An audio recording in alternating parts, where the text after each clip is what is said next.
Friends, what an exciting day this is for me. What an exciting day it is to get to celebrate with you my first Reconciling Sunday at Claremont United Methodist Church and your 27th. 27 years ago, this congregation decided after much deliberation and prayer and conversation that they wanted to declare to the world that all people are welcome here. And so we've gathered members of the Reconciling Committee who have been part of this activity since the very beginning, and others who have joined because they found a home church here at Claremont United Methodist.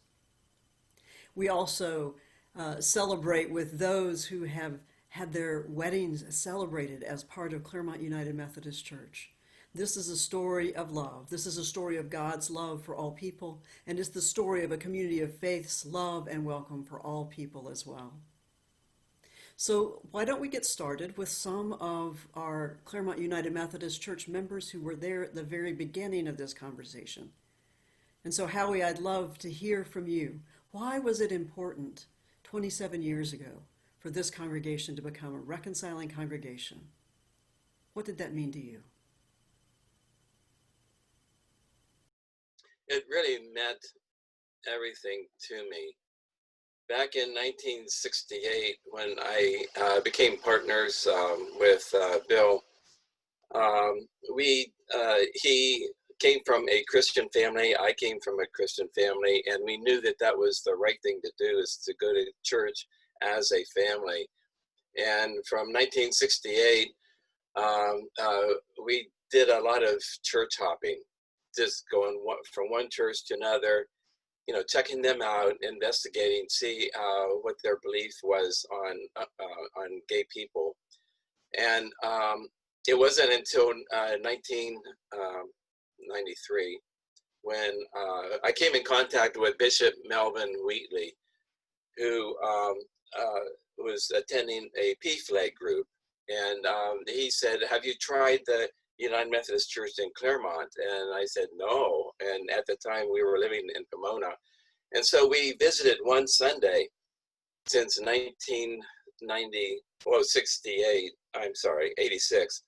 And then Bill and I recognized that that was an open and affirming and accepting congregation, and that we recognized that we were welcomed as we are. And it was just like finding home for us, and that we have just remained here at Claremont United Methodist Church ever since.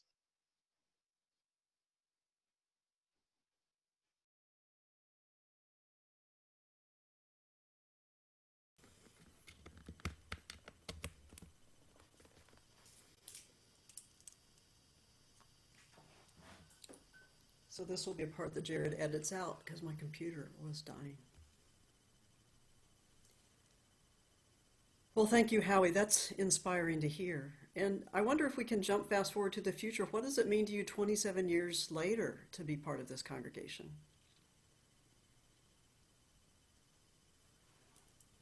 Well, what it means to me now is that we are a shining light for Christ, that we want to go out and evangelize and bring other people into the church, namely gays and lesbians that do not know that they're welcome in a mainstream church, that they can also share in the family of other Christians, and they can remain as they are, as sacred worth people. What about you? Can we get that one more time? I was asking Jose. Jose, what about you?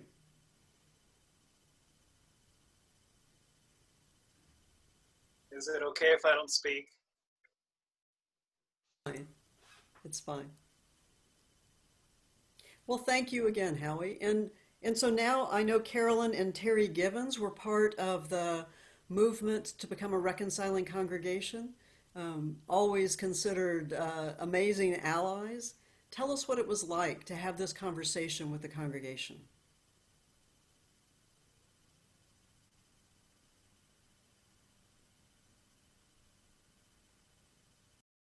There we go. You're not unmuted.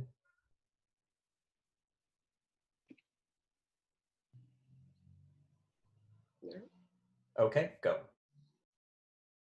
Years ago, 1961, Terry and I were married in the Claremont United Methodist Church. Lois Seifert was our wedding hostess. She was donning a lot of hats in the church those days because it was early, and had always supported us as we grew up, and actually invited us on the day we were married to become the leaders of the church middle school, the the MYF, the Methodist Youth Fellowship. And we were in charge of the junior high kids. And flash forward to 1990, we had a spotty attendance record in church, and our daughter Karen wanted to get married in the church. And so we came and reestablished our relationship with the church then. And at that time, Lois was still there. And on the way out from Karen's wedding, I said to her, well, what are you doing these days? And she said, well, I have been involved in teaching about sexuality in the church. And I said, well, what does our church feel about gays and lesbians? And she said, oh, it's opposed. And Terry and I looked at her and said, well, that's just wrong. And so she enlisted us that day to become a part of the committee that was working to become a reconciling church. Did we know? I don't know that we understood, I mean, just you and me, about the Reconciling Network, the national association that had been established about reconciling churches. Howard, did you know about the Reconciling Network? I know we didn't, but learned about it. But okay. Yeah. Okay. I'm just asking. Did okay.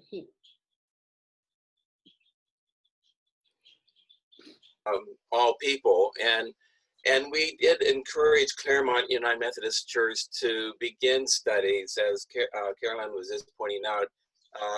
We established the Reconciling Congregation Committee, and it all bloomed from there. And that we held a lot of educational classes, and we published booklets and so on and so forth, in order to get other parishioners on board to eventually take a vote, which we did in May of 1993 to become a reconciling congregation. Okay, am I on? Yeah, go. Yeah, that. Oh, Those wait. conversations. Oh. I'm curious, what did people most need to hear? Carolyn, do you remember what people most needed to hear? What? Okay. I think what was most powerful that we did in those days was to have different gay and lesbian people speak of their experiences coming to church. And many of them were very difficult and it was allowed in the pulpit. And so many of those stories were so brutal and so just poignant, and it awakened us to the problem. We, most of us who aren't gay never experienced the rejection and the humiliation and the things that we heard from the pulpit and the absolute rejection from the church. And it was so wrong that we just had to keep working. And work we did, we met we met weekly for months and months to plan how we could bring the congregation with us. And I think the strategies of having our members speak from their hearts to the congregation was the game changer, because there was a lot of hostility in the congregation towards gay people being full members. Wow. I'm sorry. Thank you for sharing that history. And in that time, in the years since, people have continued to find their way to this congregation, in part because this congregation became a reconciling congregation, announcing, declaring, having a statement that all are welcome. So let's talk to some of the people who have joined the congregation in this time. So retired Judge Martha Bellinger, what is it that keeps you here at Claremont United Methodist Church? Why is it important that CUMC be a reconciling and welcoming congregation? Well, as all of you gathered here today, and Reverend Karen know, I've had a very complicated relationship with the United Methodist Church. I was raised in the Methodist Church in upstate New York. I was baptized, confirmed, and eventually in my last year of college decided that I wanted to be United Methodist minister. That was in 1972, and the church was still having a lot of trouble accepting women pastors.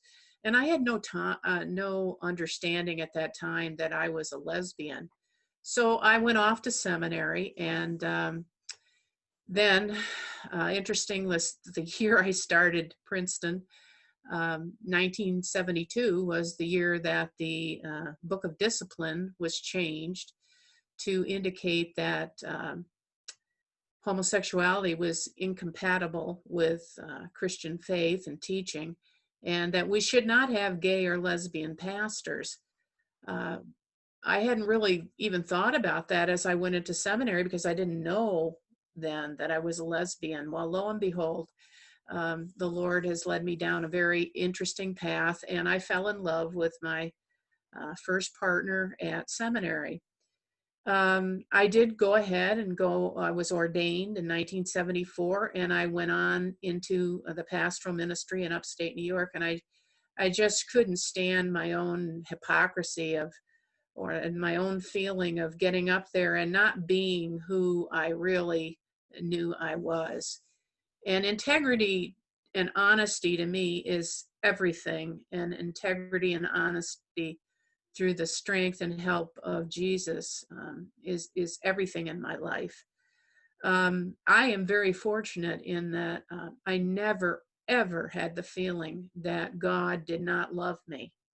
And I have always believed that God created me just the way I am, and I'm supposed to be the way I am. But finding a church, and particularly my own church, which I love so much, the Wesley hymns, the order of service, I had expected to spend my whole life there, but I knew I couldn't because the church was going to be excluding us. So I was really away from the United Methodist Church for over 35 years. And I ended up at Claremont United Methodist, really at the invitation of Dean McVeigh, who asked me to come and speak about my life's journey. After I left voluntarily, I was in the closet and I left the ministry, I came to California, studied the law, and went into the legal profession, and God blessed me with a judgeship. And so that was another way of helping God's people, particularly since I worked with families and children a great deal of the 20 years I was a judge.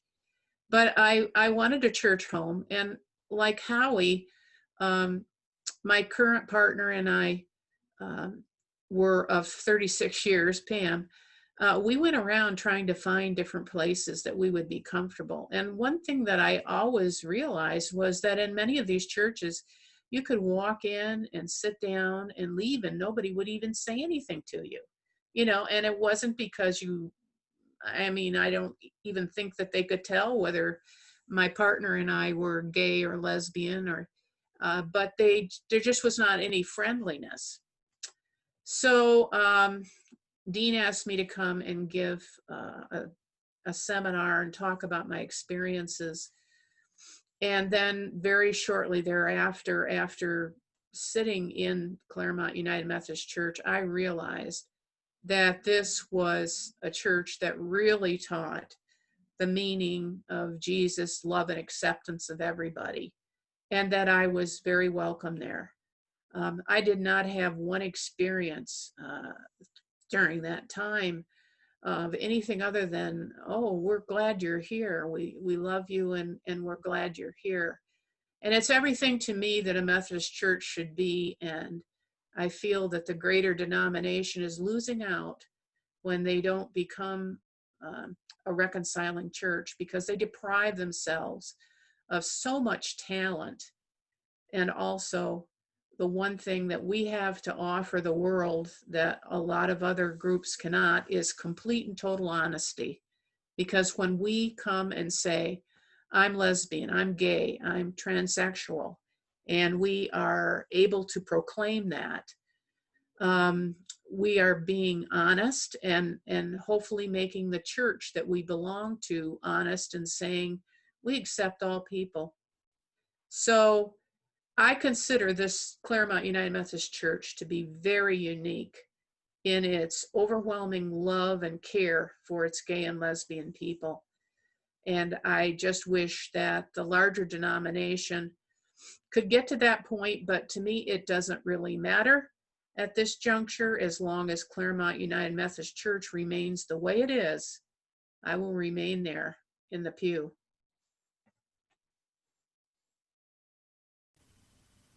Thank you so much. Thank you so much, Judge Bellinger, Judge Martha. Thank you for sharing that journey and that story. The next person I'd like to go to is Robin. Robin is the co-chair of our Reconciling Committee currently. Robin, why is it important to you to be part of a church that welcomes all people?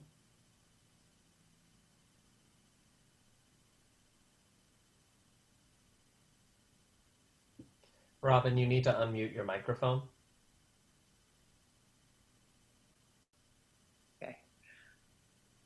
At this phase in my life, it's really important for me to be who I am and not to hide, not to be in the shadows, and not to pretend I'm anything but who I am, a lesbian woman. And I took this journey to get to the Methodist Church back in the mid-90s or the early 90s. And at the time, my mother, Margaret, was attending Claremont United Methodist Church while I was in St. Louis attending Centenary United Methodist Church.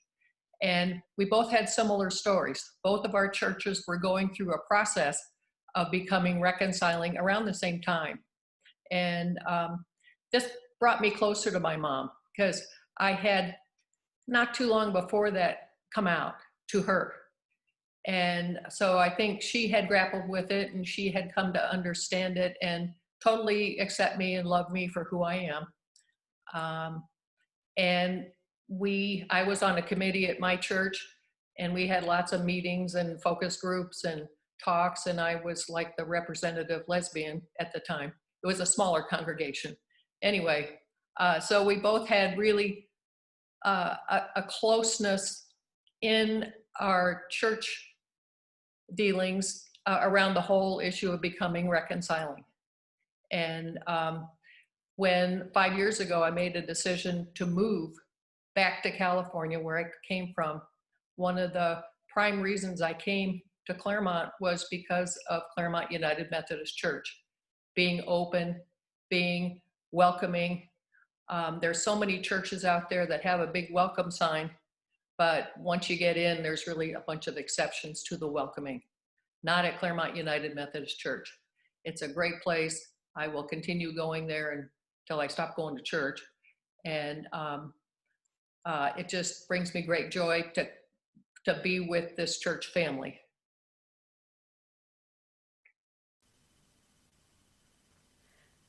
Oh, Robin, thank you so much. I did not know that connection to your mother's participation in Claremont UMC as a reconciling congregation and the way that you were on parallel paths in different parts of the country. Thank you very much. Now I'd like to hear from Dean McVeigh, who is the other co-chair of the current Reconciling Committee. Dean, why is it important to you that the church you attend, that Claremont United Methodist Church, be welcome to all people, and what has your experience of welcome been? Thank you, Reverend Karen. You know, ever since I was a little kid, I was always involved in church. I was raised in a church family for generations. My great-grandmother helped raise me. She was a preacher's wife. So going to church and being involved in a church community was always important in my spiritual journey. And being a member of the LGBTQ community, it's difficult to find a church that truly accepts and welcomes all people. Many people say it, but not all people do it and walk the walk. So this church is very unique, and I'm very grateful to have found it. And I'm very grateful for other people, the pioneers of this church, that made it happen 27 years ago and even before then. So for me, it's an important part of my faith journey. Being a Christian is in my DNA, it's who I am.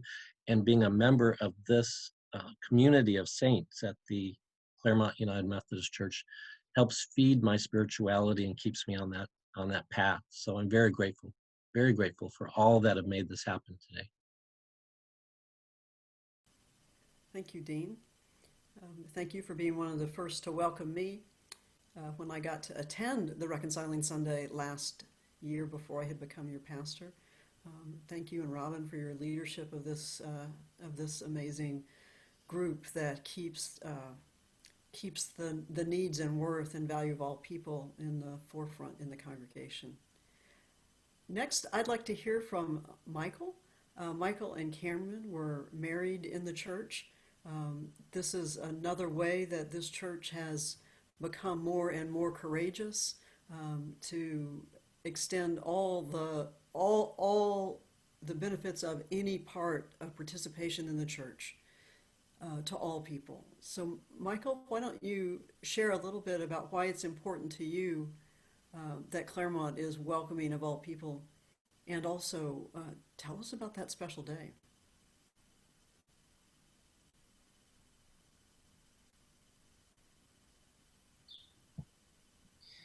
Well, as those who were there was quite a bit of the church family that was there that special day, and that meant a lot to us because both Cameron and I had never expected that we could even be married legally, much less in the context of a church service, like so many people, some young kids kind of have dreams about someday. So it was monumental for us to even be able to experience it at all. And then on top of that, the fact that parts of our family, both of our families, weren't willing to attend, or in some cases couldn't. So having that extended church family there to show their support for us meant a tremendous amount to us both. It's becoming a less common experience, hopefully, but people in our generation and before have struggled with their family's acceptance and having any sense that they might have sort of a normal life that heterosexual people sort of maybe take for granted. So for us to be able to celebrate our love in a very affirming way, and to be affirmed by so many other people in the community, was just very, very special to us, and it's really stuck with us over the years. Thank you so much, and continued blessings on your marriage. I'd like to take a moment now to say how grateful I am to be able to be the senior minister of Claremont United Methodist Church, a reconciling church for 27 years. I echo many of the things that some of you have said about integrity and authenticity. To be able to be appointed as senior minister of Claremont United Methodist Church, as an out lesbian, as someone who identifies among the queer clergy, is such an amazing privilege to get to just be who I am, to get to lead without secrets or pretense, to get to lead with my passion for Jesus Christ, leading with my faith in this church, leading with my following of the Holy Spirit, leading, and none of that is with an asterisk. I'm here, I'm who I was created to be, leading in a church that is welcoming of all people into all aspects of the church life. And I am exceedingly grateful. So thank you for those of you who did this work 27 years ago. Thank you for those of you who continue this work. And thanks be to God, creating us all in divine image.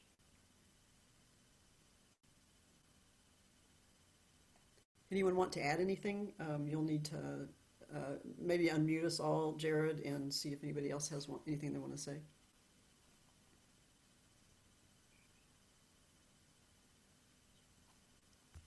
I just wanted to add to Carolyn and Terry's reference to Lois Seifert.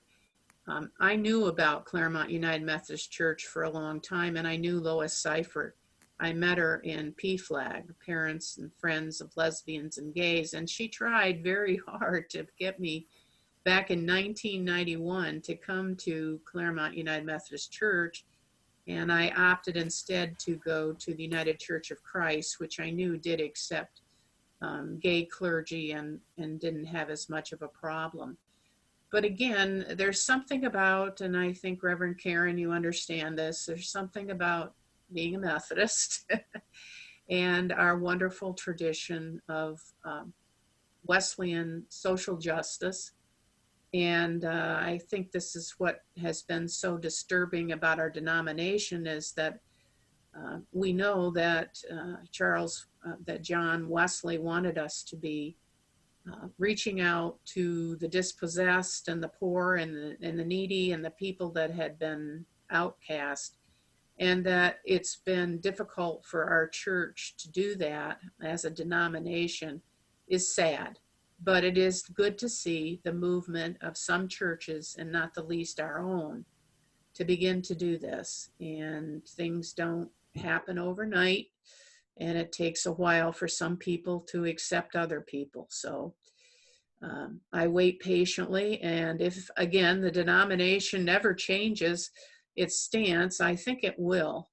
But whether it does or not, this particular church is my home. But I think we do owe a lot to Lois Seifert, because she was the one who really insisted on adult education at the church on human sexuality.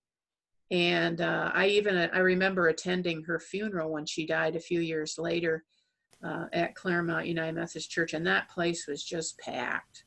So I don't know, somewhere, somehow, maybe we ought to put up a little plaque to her memory, because she, in a way, don't you agree, Carolyn and Terry should be given a lot of credit for getting all of this started. She does have a flag, by the way, and it's flying in the sanctuary today. Okay, great. I had forgotten that we got one for Lois. That's good. Yeah, we got that one because good. She was the dynamo. Yeah. Very, very committed. It was her life's work to Yes. get this done. Yeah. I think she'd be proud of what has happened. I was also going to say, I think that our becoming a reconciling congregation has not only affected all of us, but the children of the church, because I know that the children of our church are so accepting of everybody. And I just think that it had a lot to do with their being exposed to gay and lesbian people, and our church being so welcoming. They, including our own granddaughter, who was recently married to her gay partner, and who knew, you know, that it would extend to the next generation. And I'm so pleased to have been part of that. Yep.